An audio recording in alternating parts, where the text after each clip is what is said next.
Sekiranya penguasaan hak milik dibenarkan bagi orang Muslim, maka begitu pula yang berlaku untuk jin mukmin, dan tidak ada dalil yang melarang hal itu. Begitu pula untuk berjual beli dan menguasai hak milik. Assalamualaikum warahmatullahi wabarakatuh.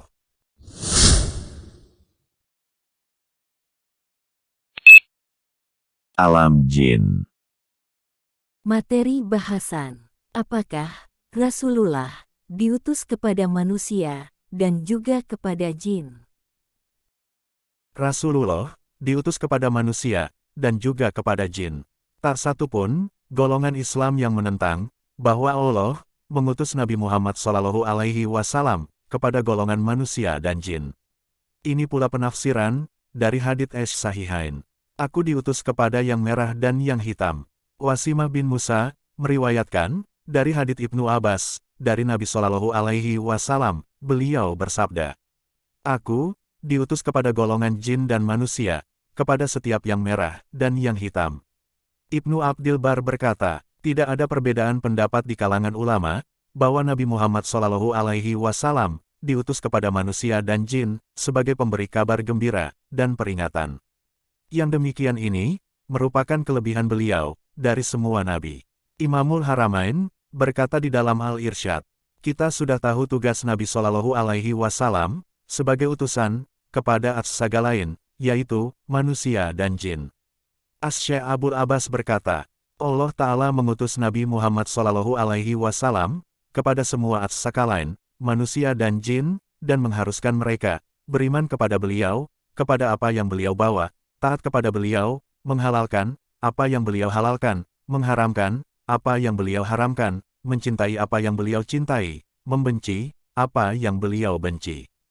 Hujah yang ditegakkan dengan risalah Nabi Muhammad SAW terhadap manusia dan jin, namun mereka tidak beriman, maka berhak mendapat hukuman dari Allah, seperti hukuman yang ditimpakan kepada orang-orang kafir yang mengingkari para rasul yang diutus Allah kepada mereka. Ini merupakan dasar yang telah disepakati para sahabat dan tabi'in, para imam, dan seluruh golongan muslimin dari Ahlus Sunnah, dan juga lain-lainnya. Di dalam Al-Quran, telah disebutkan, dan, ingatlah, ketika kami hadapkan serombongan jin kepadamu, yang mendengarkan Al-Quran. Dan seterusnya hingga surat Al-Ahqaf, ayat ke-32. Begitu pula yang disebutkan di dalam surat Al-Jin, dari ayat pertama, hingga akhir surat. Allah memerintahkan beliau untuk membacakan ayat-ayat ini, agar manusia tahu keadaan jin, dan bahwa beliau juga diutus kepada mereka, maksudnya golongan jin. Ibnu Jarir, At-Tabrani, dan Ibnu Marduwai, mentahridж, dari Ibnu Abbas, tentang firman Allah. Dan, ingatlah, ketika kami hadapkan serombongan jin kepadamu, yang mendengarkan Al-Quran, bahwa jumlah mereka sebanyak 9 orang, dari kelompok Nasibain, lalu Rasulullah SAW mengangkat mereka sebagai utusan kepada kaumnya. Ibnu Abi Syaibah dan bin Muni, Al-Hakim, dan dia mensyahihkannya, Ibnu Marduwai, Abu Nuaim, dan Al-Baihaqi dalam Dalail An-Nubuwah, mentahridж, dari Ibnu Mas'ud, dia berkata, mereka turun kepada Nabi SAW ketika beliau sedang membaca Al-Quran di sebuah kebun kurma. Ketika beliau mendengar bacaan itu, mereka saling berkata, dengarkanlah, mereka sebanyak 9 orang, maka Allah menurunkan surat Al-Jin. Al-Bukhari dan Muslim, mentahridж dari Masruq, dia berkata, aku bertanya kepada Ibnu Mas'ud, siapakah yang memberitahukan kedatangan jin kepada Nabi SAW pada malam, ketika mereka mendengar Al-Quran dibacakan. Ibnu Mas'ud menjawab, yang memberitahu beliau adalah pepohonan. As-Suhaili berkata, di dalam tafsir dijelaskan bahwa mereka, maksudnya, jin itu, adalah golongan Yahudi. Karena itu mereka berkata, setelah Musa, dan tidak mengatakan, setelah Isa. Al-Waqidi dan Abu Nuaim, di dalam Ad-Dalail, mentahridж dari Abu Ja'far, dia berkata, jin, mendatangi Nabi SAW, pada bulan Rabiul Awal, tahun ke-11 setelah nubuwah. Ibnu Abi Hatim, mentahridж dari Mujahid, tentang firman Allah. Dan, ingatlah, ketika kami hadapkan serombongan jin kepadamu, yang mendengarkan Al-Quran. Dia berkata, mereka ada 7 orang, 3 dari penduduk Huran, dan 4 dari kelompok Nasibain. Adapun nama mereka adalah Hasa, Masya, Syahir, Jahir, Al-Asad, Aniyan, dan Al-Ahkab. Ibnu Abi Hatim mentahridj dari Ikrimah tentang ayat ini, dia berkata, mereka berjumlah 12.000 yang datang dari daerah Mausil.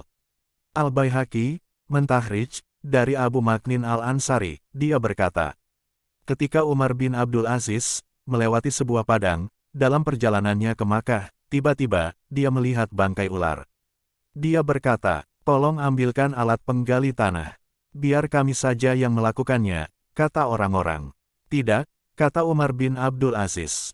Lalu dia menggali tanah, membungkus bangkai ular itu dengan selembar kain, dan menguburkannya. Tiba-tiba, ada suara pelan-pelan, tanpa diketahui siapa yang mengucapkannya. Semoga Allah merahmatimu wahai Surak. Aku bersaksi, bahwa aku benar-benar mendengar, Rasulullah Shallallahu Alaihi Wasallam bersabda, engkau akan mati di tengah padang wahai Surok, lalu umatku yang paling baik akan menguburmu. Umar bertanya kepada asal suara itu, semoga Allah merahmatimu, siapa engkau? Terdengar jawaban, aku seseorang dari jin, dan ular yang sudah mati ini bernama Surak. Tidak ada yang menyisa dari para jin yang pernah berbayat kepada Rasulullah Shallallahu Alaihi Wasallam, kecuali aku dan dia. Aku bersaksi bahwa aku benar-benar pernah mendengar Rasulullah Shallallahu Alaihi Wasallam bersabda, engkau akan mati wahai Surok di tengah padang, lalu umatku yang paling baik akan menguburmu. Ibnu Salam menyebutkan dari Abu Ishaq As-Sabi'i, dari syekh-syekhnya, dari Ibnu Mas'ud, bahwa dia bersama beberapa orang sahabat sedang berjalan. Tiba-tiba datang angin kencang, lalu disusuli dengan hembusan yang lebih kencang lagi, kemudian berhenti. Tiba-tiba, di dekat mereka, terlihat bangkai ular. Seseorang di antara kami merobek kainnya, lalu membungkus bangkai ular itu, dan menguburkannya. Pada malam harinya, mereka didatangi 2 orang wanita yang bertanya, siapakah di antara kalian yang telah mengubur Amr bin Jabir? Kami tidak kenal, siapa Amr bin Jabir, jawab kami. Kedua wanita itu berkata, jika kalian mencari pahala, maka kalian sudah mendapatkannya.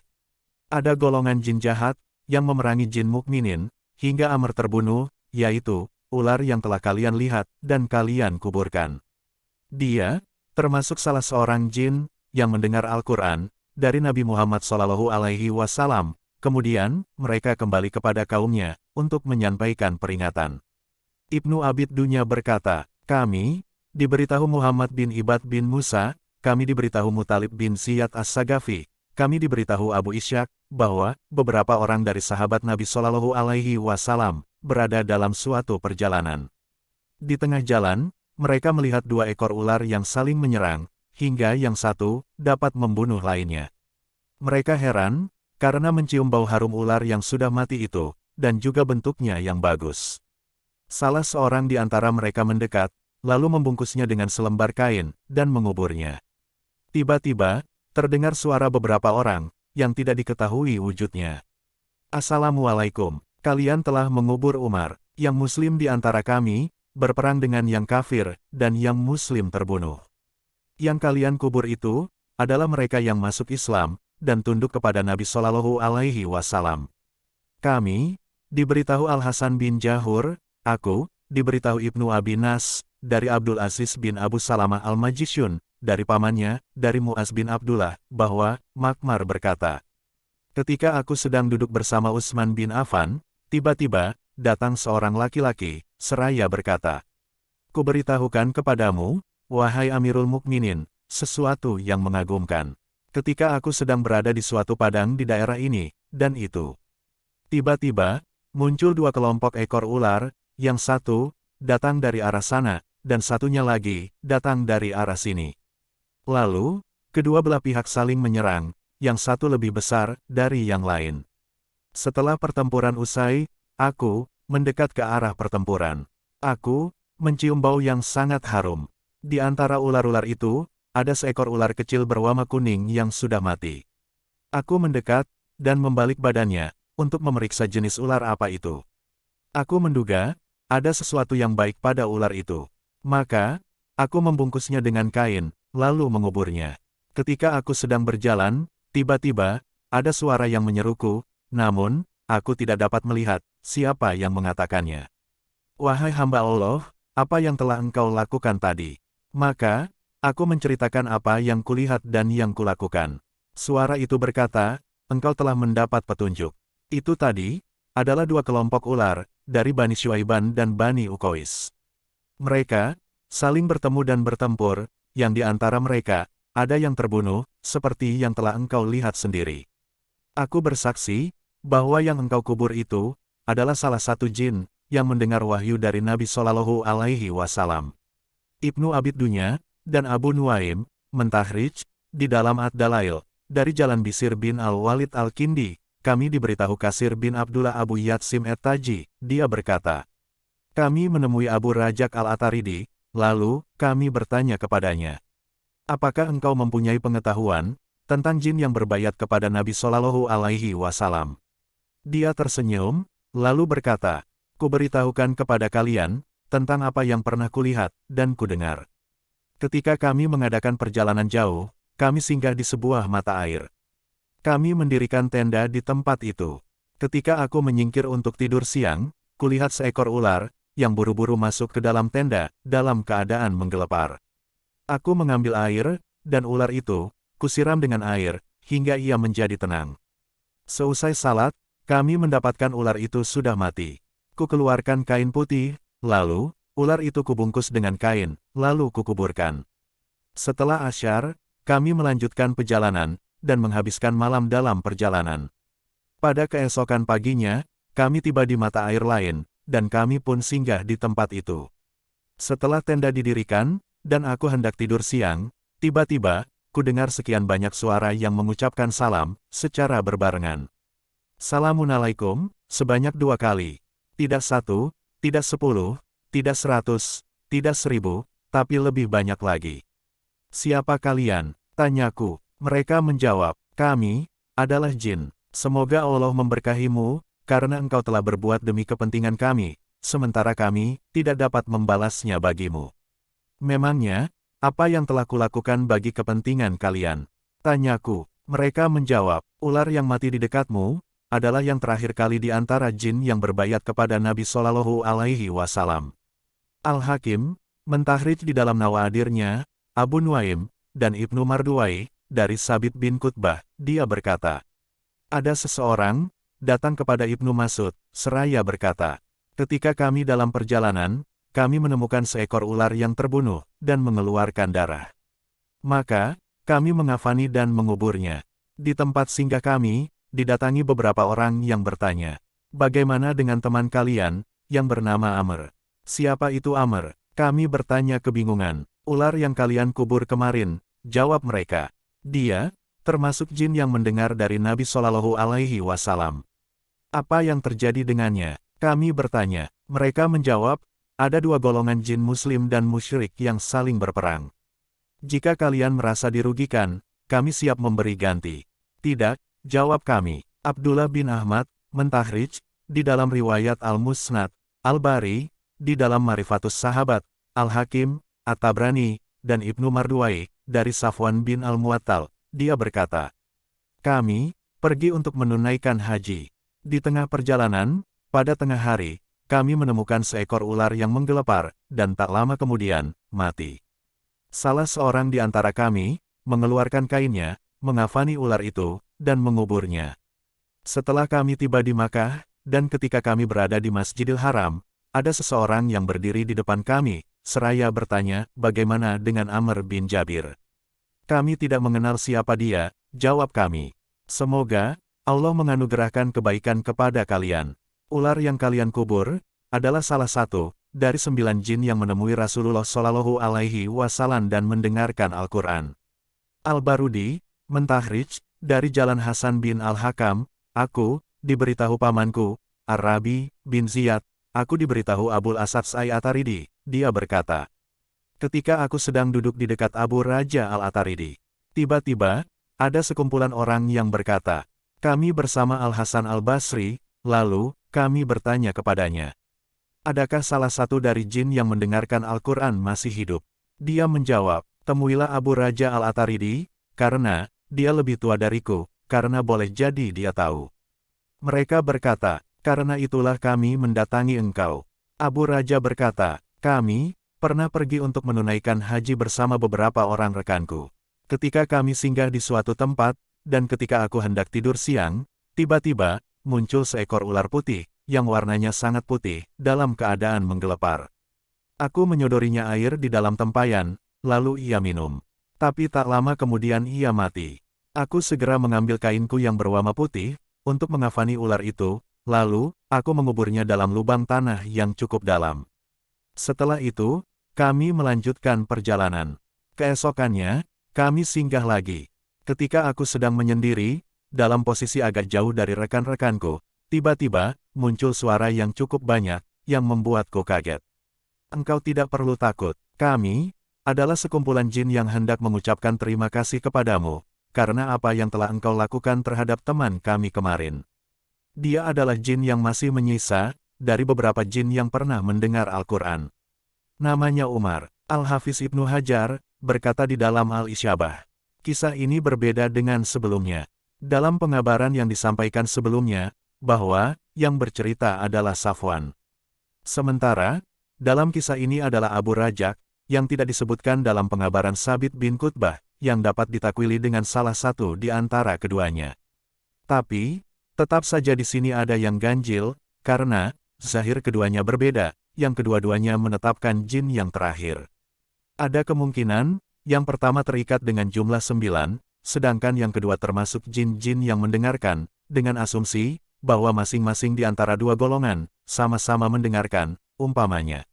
Dalam kisah Surak, disebutkan, bahwa ia termasuk jin terakhir yang berbayat, sehingga keberadaannya yang terakhir ini, terikat dengan bayat.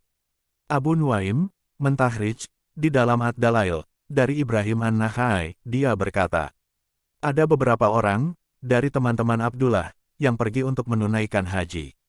Di tengah perjalanan, mereka menemukan seekor ular putih, yang baunya sangat harum, bak minyak kasturi. Kukatakan kepada rekan-rekanku, teruslah kalian berjalan, tinggalkan kami di sini, karena kami ingin tahu, apa yang terjadi dengan ular ini.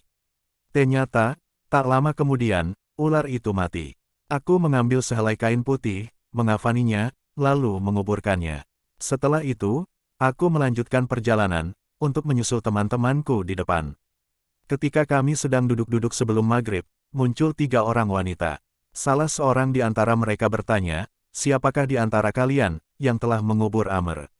Siapa Amr yang engkau maksudkan? Tanya kami. Siapa di antara kalian, yang telah mengubur ular? Tanya mereka. Aku, jawabku. Demi Allah, engkau telah mengubur jin, yang senantiasa puasa, mendirikan salat, dan menyuruh, kepada apa yang diturunkan Allah. Dia telah beriman kepada Nabi kalian, dan mendengarkan sifat-sifatnya di langit, sebelum beliau diutus, semenjak 400 tahun. Kami mengucapkan hamdalah, dan setelah itu, kami melanjutkan perjalanan untuk menunaikan haji. Setiba di Madinah, kami menceritakan masalah ular ini, kepada Umar bin Al-Khattab. Maka beliau berkata, engkau benar. Aku pernah mendengar, Rasulullah Shallallahu Alaihi Wasallam bersabda, telah beriman kepadaku, sebelum aku diutus, semenjak 400 tahun. Al-Hafiz Ibnu Hajar, berkata di dalam Aisyabah, Ismail bin Ziyad, menyebutkan di dalam tafsirnya, dari Ibnu Abbas, tentang firman Allah. Dan, ingatlah, ketika kami hadapkan serombongan jin kepadamu, yang mendengarkan Al-Quran. Dia berkata, mereka itu, berjumlah 9 orang, yang bernama, Salid, Sahir, Mahir, Hasa, Masa, Uyaim, Al-Arkam, Al-Adrus dan Hashir. Ibnu Abid Dunya berkata, kami diberitahu Muhammad bin Ibad, aku diberitahu Yahya bin Ziyad, aku diberitahu Abu Yaslah A'asadi. Dia berkata, Hatib bin Balganah bin Haid, yang dijuluki Kiran, pergi untuk menemui Nabi Shallallahu Alaihi Wasallam. Ketika tiba di Al-Manja, dia melihat 2 ekor ular yang sedang bergelut. Lalu, dia menghampiri ular yang terbunuh, lalu mengafaninya dengan kain putih dan menguburnya. Pada malam harinya dia mendengar suara yang melantunkan syair. Wahai pengembara yang menggiring tunggangannya, kusampaikan salam padamu, dari Zat yang Maha Esa, kau kafani Amr, yang menjadi bagian dari 10 jiwa, seperti bahaya yang mengancam, karena serangan singa, dialah yang paling berani, dan juga berkedudukan, sementara aku, hanya diam dan tidak mempunyai alasan. Dia menemui Nabi Shallallahu Alaihi Wasallam, dan menceritakan kejadian ini. Maka beliau bersabda, dia adalah Amr bin Al-Jumayyah, utusan dari golongan Nasibain. Dia bertemu Muhsan bin Hausi, yang beragama Nasrani, dan membunuhnya. Aku melihat golongan Nasibain yang naik kepada Jibril, lalu, aku memohon kepada Allah, agar membuat air sungainya segar, baik dan banyak buahnya. Al-Hafiz Ibnu Hajar, menyebutkan nama Amr ini, di dalam Al-Isyabah, tapi tidak menyinggung kisah ini.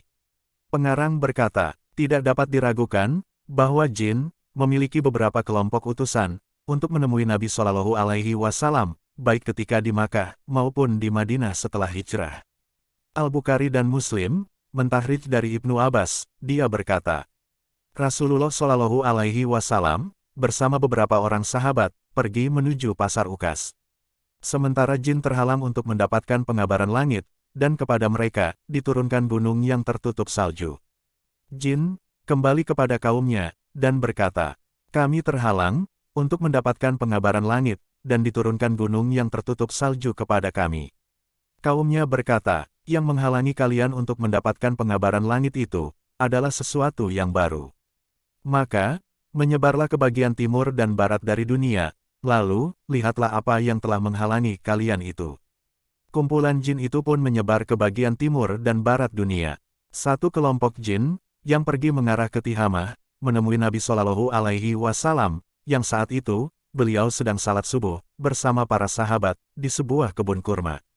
Ketika mendengar bacaan Al-Quran, mereka pun menyimak dan memperhatikannya, lalu berkata, demi Allah, inilah yang menghalangi kalian, untuk mendapatkan pengabaran langit. Setelah kembali ke kaumnya, mereka berkata, wahai kaum kami, sesungguhnya, kami mendengar Al-Quran yang mengagumkan, menuntun kepada petunjuk. Karena itu, kami beriman kepadanya, dan kami tidak akan menyekutukan siapapun dengannya. Al-Hakim, mentahridj dan dia mensyahihkannya, begitu pula Abu Nuaim dan Al-Baihaqi di dalam Ad-Dalail, dari Ibnu Mas'ud, bahwa Rasulullah Shallallahu Alaihi Wasallam bersabda kepada para sahabat ketika beliau berada di Makkah. Siapakah di antara kalian yang ingin agar hadir bersama ayah jin pada malam ini? Ternyata hanya aku saja yang menginginkannya. Maka aku pergi bersama beliau hingga tiba di tempat yang tinggi di Makkah. Di sana beliau membuat garis dengan kaki dan menyuruhku duduk dalam lingkaran garis itu. Kemudian, beliau beranjak pergi ke suatu tempat. Beliau berdiri dan mulai membaca Al-Quran. Ada bayang-bayang hitam yang menutupi beliau hingga aku tidak dapat mendengar suara beliau dan juga tidak dapat melihat beliau.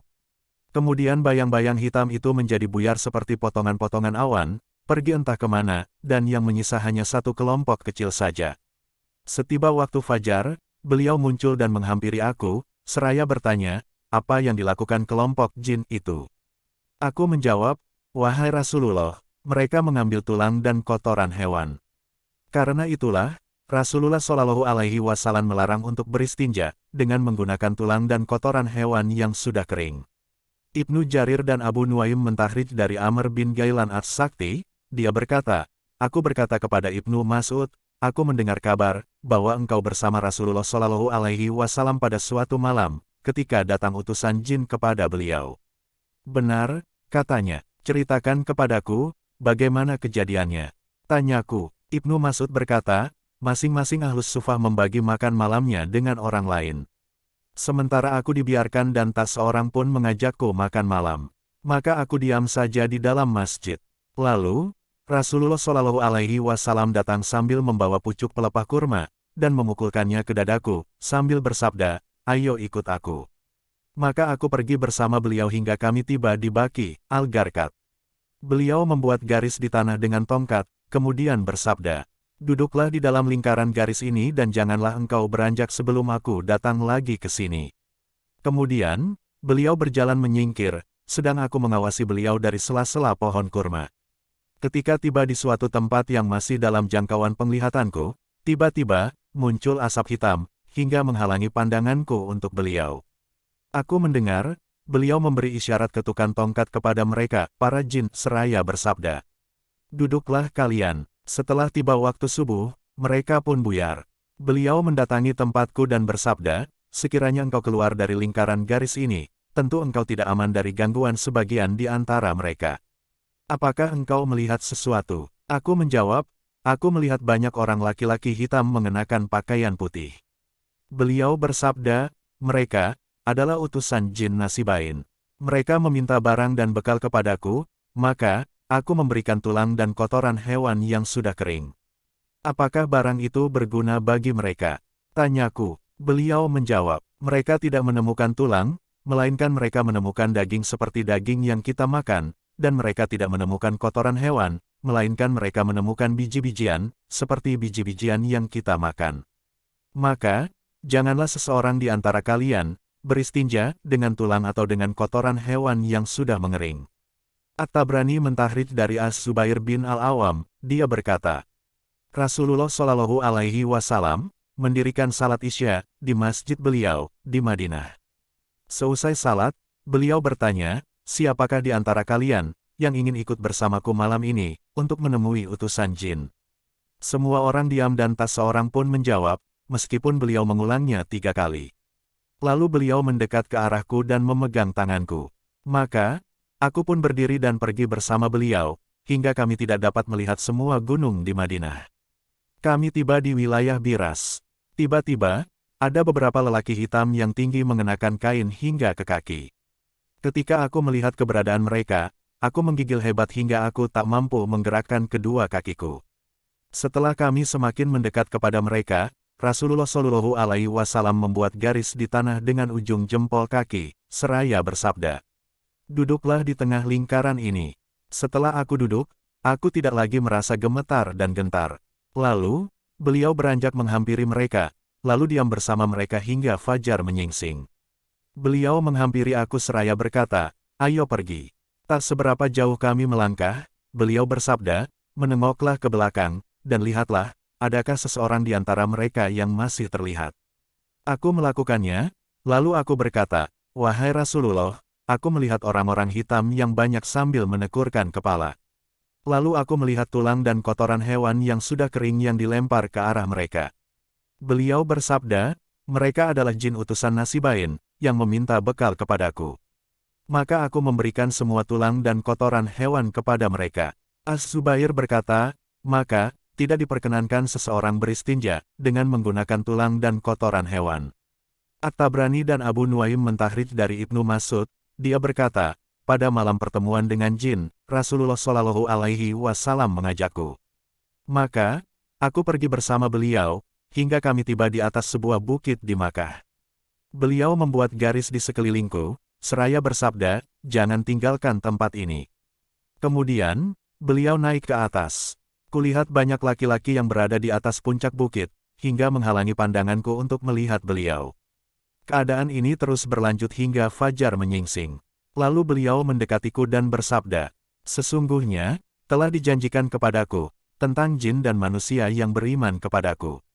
Manusia sudah beriman kepadaku, sedangkan jin, seperti yang baru saja engkau lihat. Abu Nuaim dan Al-Baihaqi mentahrid dari Ibnu Mas'ud, dia berkata, aku diajak Rasulullah Shallallahu Alaihi Wasallam, lalu beliau bersabda, sesungguhnya, ada 15 jin bersaudara, dan dari keturunan pamannya, datang kepadaku. Karena itu, bacakanlah Al-Quran kepada mereka. Lalu, aku pergi bersama beliau, menuju ke suatu tempat yang beliau kehendaki. Setiba di tempat itu, beliau membuat garis di atas tanah di sekelilingku, lalu memerintahkan agar aku duduk di dalam lingkaran, seraya bersabda, janganlah engkau keluar dari lingkaran ini. Maka aku pun berada di dalam lingkaran hingga beliau kembali lagi ke tempatku pada akhir malam. Pada keesokan paginya di tempat itu aku melihat bekas seperti tempat menderu unta sebanyak 60. Al-Baihaqi mentahrid dari Ibnu Mas'ud, dia berkata, aku pergi bersama Rasulullah Shallallahu Alaihi Wasallam, pada malam pertemuan dengan jin, hingga aku tiba di suatu tempat. Lalu, beliau membuat garis, dan pergi menghampiri mereka, para jin, dan bersamanya. Pemimpin mereka, yang bernama Wardan berkata, aku adalah jin yang paling jauh dengan engkau. Beliau bersabda, tak seorang pun dapat melindungiku selain dari Allah. Al-Baihaqi mentahrid dari Abul Hakim Al-Mazali, bahwa, dia menulis surat kepada Abu Ubaidah bin Abdullah bin Mas'ud dan bertanya kepadanya, di mana Rasulullah Shallallahu Alaihi Wasallam membacakan Al-Quran kepada jin. Lalu Abu Ubaidah menulis surat jawaban yang isinya, beliau membacakan kepada mereka di sebuah bukit yang disebut Al-Hujun. Al-Baihaqi mentahrid dari Ibnu Mas'ud, bahwa dia melihat serombongan jin di sebuah jalan, lalu dia berkata, aku tidak pernah melihat yang seperti mereka, kecuali jin-jin pada malam pertemuan dengan mereka, yang saling bergerombol-gerombol antara satu dengan yang lain. At-Tirmizi dan Al-Hakim, dia mensyahihkannya, serta Al-Baihaqi, mentahrid dari Jabir bin Abdullah, dia berkata, Rasulullah Shallallahu Alaihi Wasallam keluar menemui para sahabat, lalu membacakan surat Ar-Rahman kepada mereka, dari awal hingga akhir. Sementara mereka hanya diam, beliau bertanya, mengapa kalian diam saja? Aku pernah membacakan surat ini kepada jin, pada malam pertemuan dengan jin, dan mereka memberikan reaksi yang lebih baik daripada kalian. Setiap kali aku membaca, maka nikmat Rabb kalian berdua yang manakah yang kalian dustakan? Mereka menyahut, kami tidak mendustakan dengan sedikit pun dari nikmatmu dan bagimu segala puji. As-Subki berkata, ini menunjukkan, bahwa Nabi Shallallahu Alaihi Wasallam membacakannya kepada jin, sebagaimana beliau membacakannya kepada manusia, untuk menyampaikan kepada mereka, agar kedua jenis yang diseru, memiliki kesamaan tentang diutusnya beliau kepada mereka. Al-Bazar, Ibnu Jarir, Ibnul Munzir dan Ibnu Marduwai, mentahrid dari Ibnu Umar, bahwa Rasulullah Shallallahu Alaihi Wasallam membacakan surat Ar-Rahman kepada para sahabat, dan mereka diam saja. Lalu beliau bersabda, mengapa aku mendengar jin, memberikan reaksi terhadap Rabb-nya, dengan cara yang lebih baik daripada kalian? Setiap kali aku membaca, maka nikmat Rabb kalian berdua yang manakah yang kalian dustakan? Mereka berkata, kami tidak mendustakan dengan sedikit pun dari nikmatmu, dan bagimu segala puji. Abu Nuaim mentahrid dari Ibnu Mas'ud, dia berkata, Rasulullah Shallallahu Alaihi Wasallam pergi bersamaku, hingga kami tiba di suatu tempat. Beliau membuat garis di sekelilingku lalu berkata, jangan tinggalkan tempat ini hingga aku kembali. Ternyata beliau kembali ke tempatku pada waktu sahur. Beliau bersabda, aku diutus kepada jin. Lalu apa suara-suara yang kudengar tadi? Tanyaku, itu adalah suara mereka, ketika mereka mengucapkan salam kepadaku, jawab beliau. At-Tabrani dan Abu Nuaim mentahrid dari Ibnu Mas'ud, dia berkata, Rasulullah Shallallahu Alaihi Wasallam mengajakku, lalu kami pun pergi ke tempat ini dan itu. Di sana beliau membuat garis di sekelilingku seraya bersabda, janganlah engkau keluar dari garis ini. Lalu terlihat sosok-sosok yang tinggi dan sedikit dagingnya. Nabi Shallallahu Alaihi Wasallam membacakan Al-Quran kepada mereka, lalu mereka mendatangi aku dan berkerumun di sekelilingku. Ketika fajar menyingsing, mereka pun pergi. Ibnu Jarir mentahid dari Qatadah, bahwa Nabi Shallallahu Alaihi Wasallam pergi bersama Ibnu Mas'ud pada malam beliau menyeru kepada jin. Setiba di suatu tempat, beliau membuat garis di sekelilingnya dan bersabda, jangan keluar dari lingkaran garis ini. Kemudian beliau menemui sekumpulan jin dan membacakan Al-Quran kepada mereka, dan setelah itu kembali lagi ke tempat Ibnu Mas'ud, seraya bertanya, apakah engkau melihat sesuatu? Ibnu Mas'ud menjawab, aku mendengar suara yang amat riuh. Beliau bersabda, sesungguhnya jin melihat salah seorang di antara mereka dalam keadaan terbunuh. Dalam suatu lafaz disebutkan, mereka berkumpul di hadapanku karena ada salah satu di antara mereka dalam keadaan terbunuh. Lalu dibuat putusan yang benar di antara mereka. Setelah itu mereka meminta bekal. Maka aku berkata, setiap tulang bagi kalian, merupakan lauk, dan setiap kotoran hewan, merupakan sayur-sayuran bagi kalian. Mereka berkata, wahai Rasulullah, tulang-tulang dan kotoran hewan itu diambil manusia. Karena itulah, beliau melarang beristinja dengan tulang atau kotoran hewan yang sudah kering. At-Tabrani mentahrid di dalam Al-Awsat, dari Ibnu Mas'ud, dia berkata, Rasulullah Shallallahu Alaihi Wasallam bersabda, ada beberapa jin sebanyak 15 jin dari satu keluarga dan dari keluarga paman, yang datang kepadaku pada suatu malam, lalu aku membacakan Al-Quran kepada mereka. Al-Ugalis mentahrid di dalam Ad-Du'afa, Abu Nuaim dan Al-Baihaqi, dari Umar, dia berkata, ketika kami sedang duduk bersama Rasulullah Shallallahu Alaihi Wasallam di suatu tempat di Gunung Tihamah.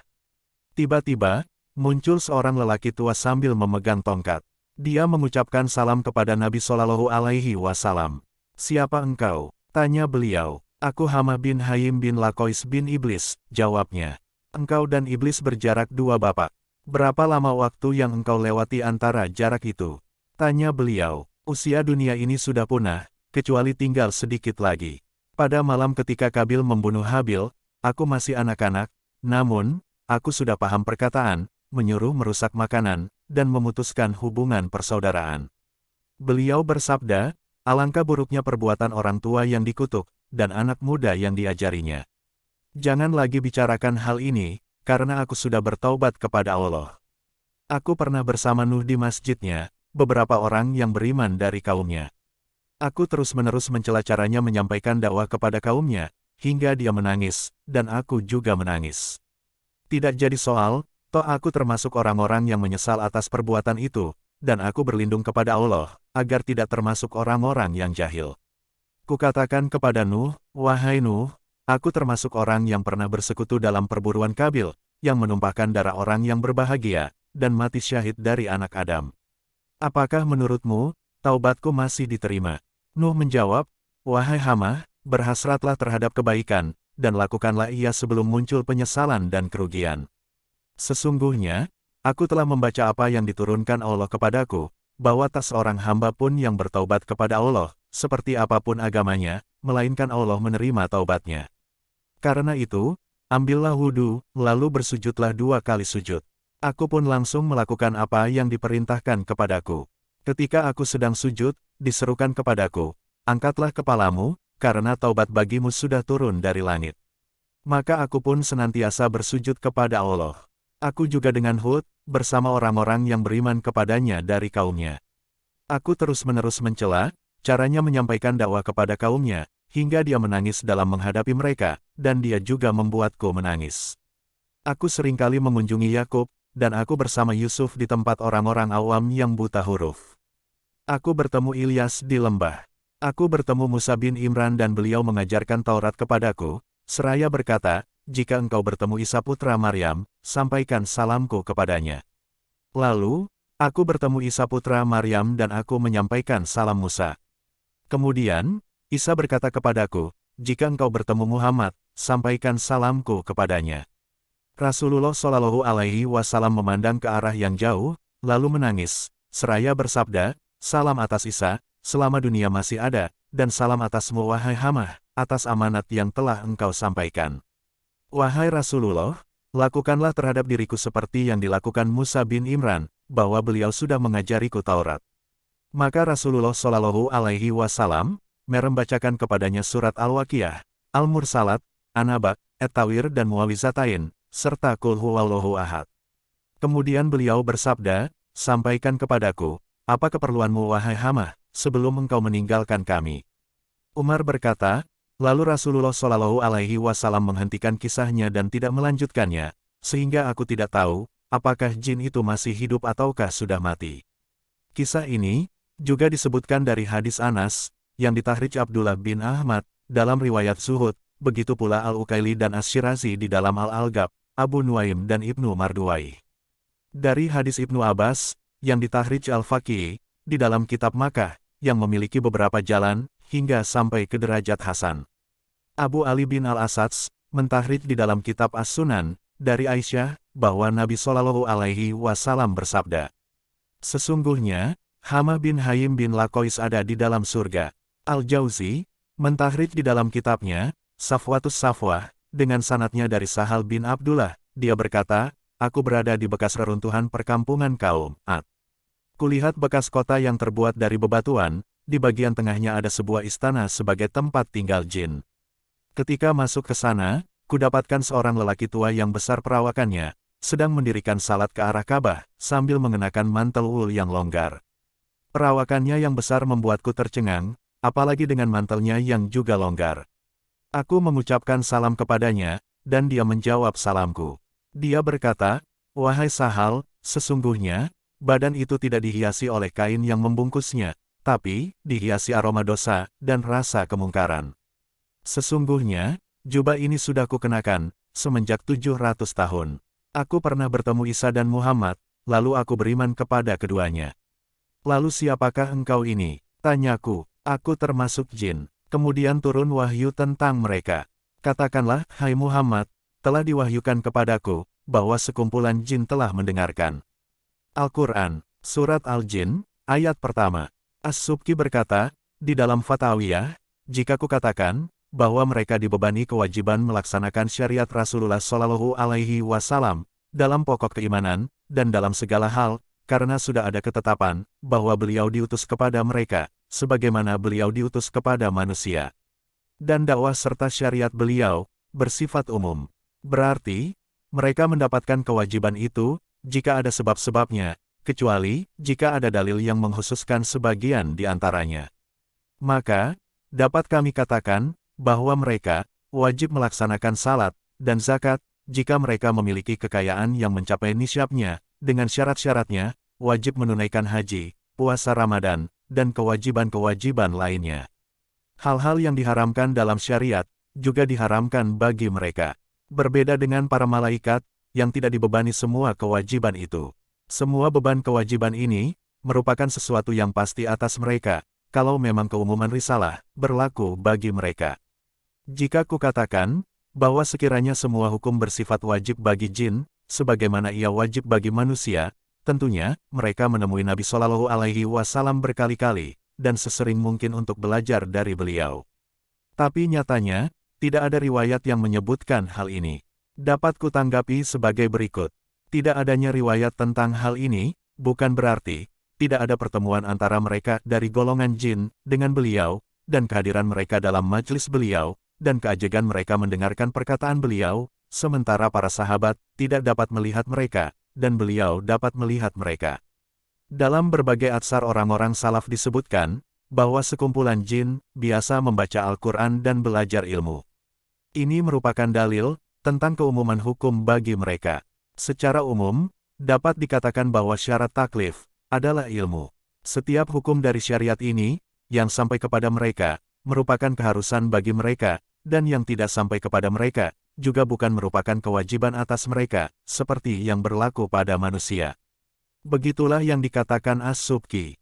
Sedangkan Ibnu Mufli Al-Hambali, berkata di dalam kitab Al-Furu. Secara umum, jin merupakan mukalaf. Yang kafir di antara mereka masuk neraka, dan yang mukmin di antara mereka masuk surga. Mereka menjadi tanah, seperti hewan, dan pahala yang mereka dapatkan, adalah keselamatan dari neraka. Zahir awal, mereka berada di surga seperti yang lain-lainnya, tergantung pahala yang mereka dapatkan. Hal ini, berbeda dengan orang yang mengatakan, bahwa mereka tidak makan dan tidak minum, ketika mereka berada di taman-taman surga. Tentang sabda Rasulullah Shallallahu Alaihi Wasallam, Nabi itu diutus kepada kaumnya secara khusus, menunjukkan bahwa tidak ada seorang nabi atau rasul pun sebelum beliau yang diutus kepada jin. Hal ini dinyatakan Al-Qadi Ibnu Aqil dan lain-lainnya. Mereka menanggapi firman Allah, "Hai golongan jin dan manusia, apakah belum datang kepada kalian rasul-rasul dari golongan kalian sendiri?" Bahwa ayat ini seperti ayat lain, dari keduanya keluar mutiara dan marjan, bahwa rasul itu muncul dari salah satu dari keduanya. Memang ada dua pendapat di kalangan mufassirin tentang hal ini. Satu pendapat yang mengatakan, bahwa di antara mereka, ada rasul, merupakan pendapat Ad-Dahhak dan lain-lainnya. Menurut Ibnul Jauzi, begitulah menurut zahir perkataan. Ibnu Hamid, menyatakan di dalam kitabnya, Al-Jin Kal-Insi Fit Taklif Wal Ibadat, pendapat para ulama, membebaskan para malaikat dari taklif, janji dan peringatan. Dia mengatakan di dalam An-Nawadir, salat jamaah dan Jumat, dilaksanakan di kalangan jin, dan di tengah mereka, juga ada nubuwah. Pernyataan serupa, juga dinyatakan Abu Bakar, dan rekan-rekannya. Yang dimaksudkan kewajiban melaksanakan salat Jumat ini ialah, bagi yang memang wajib melaksanakannya. Begitulah menurut zahir perkataan Ibnu Hamid di atas. Sebab, mazhab ini menyatakan, bahwa Jumat bagi manusia, tidak wajib, jika dia dalam keadaan musafir, atau masih anak-anak. Inilah pendapat yang lebih mengena. Syekh kami, Ibnu Taimiyah berkata, jin tidak bisa disamakan dengan manusia, dalam batasan hukum dan hakikat, tapi, mereka bersekutu dengan manusia dalam jenis taklif, berdasarkan perintah dan larangan, halal dan haram, tanpa ada perbedaan pendapat di kalangan ulama. Hal ini juga menunjukkan adanya pernikahan di antara mereka. Di dalam kitab Al-Mughni dan lain-lainnya, disebutkan bahwa wasiat tidak diperkenankan di kalangan jin, sebab jin tidak dapat menguasai hak milik, seperti halnya hibah. Banyak ulama dari kalangan mutaakhirin, dari mazhab Hanafi dan Syafi'i, yang menolak adanya pernikahan itu di kalangan mereka.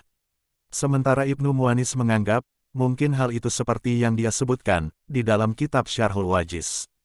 Kami tidak mendapatkan penjelasan di berbagai pengabaran tentang jin mukmin yang saling menikah di surga. Tapi, dalil tentang masuknya mereka ke surga ialah firman Allah. Tidak pernah disentuh oleh manusia sebelum mereka penghuni-penghuni surga yang menjadi suami mereka, dan tidak pula oleh jin. Al-Quran, Surat Ar-Rahman, ayat ke-56. Jika mereka masuk surga, maka zahir pengabaran menyatakan bahwa mereka juga menikah seperti halnya manusia. Jika manusia menikah dengan bidadari di surga, maka jin mukmin pun juga dapat menikah dengan bidadari di surga. Hal ini berdasarkan zahir pengabaran. Sebab, di surga, tidak ada bujangan.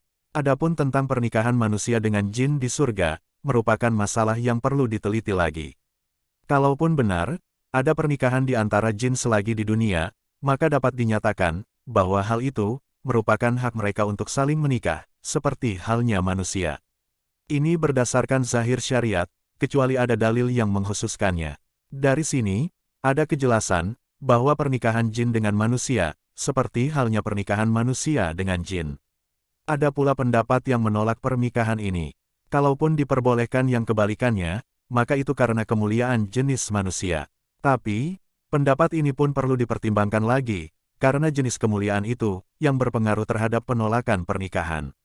Ada pula penakwilan tentang kebalikan dari penakwilan di atas, sebab jin juga dapat menguasai hak milik, seperti yang juga diperbolehkan bagi manusia. Sehingga, dapat dikatakan, kebenaran hal itu, menurut zahir sahnya perkataan orang, yang tidak menyebutkan adanya wasiat bagi jin. Tidak ada nas yang menunjukkan tentang hibah, yang dapat dijadikan pegangan tentang sahnya wasiat. Sebab, sekiranya penguasaan hak milik dibenarkan bagi orang muslim, maka begitu pula yang berlaku untuk jin mukmin, dan tidak ada dalil yang melarang hal itu, begitu pula untuk berjual beli, dan menguasai hak milik. Tentang sebagian di antara jin yang berkuasa terhadap sebagian yang lain, bisa dipahami dan dimaklumi, kalau memang benar di antara sesama mereka, ada pernikahan dan muamalah. Berarti, harus ada syarat yang menunjukkan keabsahannya, berdasarkan cara yang syar'i. Dari perkataan Ibnu Hamid dan Abul Baga ini, dapat diketahui bahwa pertimbangan tentang keabsahan salat jin sama dengan keabsahan salat manusia. Zahir perkataan Ibnu Hamid tentang zakatnya jin juga sama dengan zakatnya manusia. Kalau sudah ada ketetapan, masuknya jin ke dalam sebagian keumuman ketentuan berdasarkan ijma, seperti ayat wudhu dan ayat salat, lalu di mana letak perbedaannya? Bagaimana pula dengan puasa dan haji, yang dibebankan kepada jin, seperti yang dibebankan kepada manusia? Menurut zahir perkataannya, dan juga perkataan yang lainnya, berarti, jin diharamkan menzalimi manusia, atau sebagian mereka, menzalimi sebagian yang lain. Begitulah menurut zahir berbagai dalil. Di dalam hadis disebutkan, "Wahai hamba-hambaku, sesungguhnya, aku mengharamkan kezaliman atas diriku, dan aku juga menjadikannya sesuatu yang haram di antara kalian. Karena itu, janganlah kalian saling menzalimi." Hadis ini ditahrijh Muslim di dalam sahihnya dan Al-Imam Ahmad. Sebagaimana yang diketahui, orang yang berbuat zalim dan melampaui batas, maka dia harus mendapatkan teguran menurut kadar kezalimannya. Jika syekh kami menerima seseorang yang berbuat zalim, maka dia memberinya nasihat, memerintah dan melarang. Jika nasihat ini cukup efektif baginya, maka dia memintanya agar berjanji untuk tidak mengulanginya lagi. Jika tidak, maka dia layak mendapat pukulan hingga dia bersedia meninggalkannya. Memang, hal ini dapat membuatnya kesakitan, tapi hal itu juga cukup efektif untuk menyembuhkannya. Sebagaimana yang diketahui, siapapun yang masuk dalam keumuman syariat, maka dia termasuk dalam perkataan mukalaf secara umum, kecuali jika ada penghalang baginya. Tapi pada dasarnya, penghalang itu tidak ada. Siapa yang menyatakannya, harus mendatangkan dalil. Abul Ma'ali menyebutkan bahwa membuka aurat, terlepas dari masalah menutupinya, dari pandangan malaikat dan jin. Zahir perkataan mereka, bahwa menutup aurat, adalah wajib terhadap jin, sebab mereka juga mukalaf, dan bukan mahram. Tentu saja, jika ada pengetahuan tentang kehadiran mereka, keharusan memandikan mayat menjadi gugur, jika sebagian di antara mereka sudah ada yang memandikannya, karena itu merupakan kewajiban yang dibebankan kepada mereka, seperti yang berlaku untuk fardu kifayah, kecuali azan. Sembelihan jin juga halal, karena tidak ada dalil yang mengharamkannya. Tentang hadis, itulah orang yang setan kencing di telinganya. Begitu pula hadis, ketika dia menyebut nama Allah, maka setan memuntahkan isi perutnya. Menunjukkan bahwa kencing dan muntahannya merupakan sesuatu yang pasti. Ini merupakan sesuatu yang aneh dan perlu dicela. Begitulah yang disebutkan pengarang Al-Furu.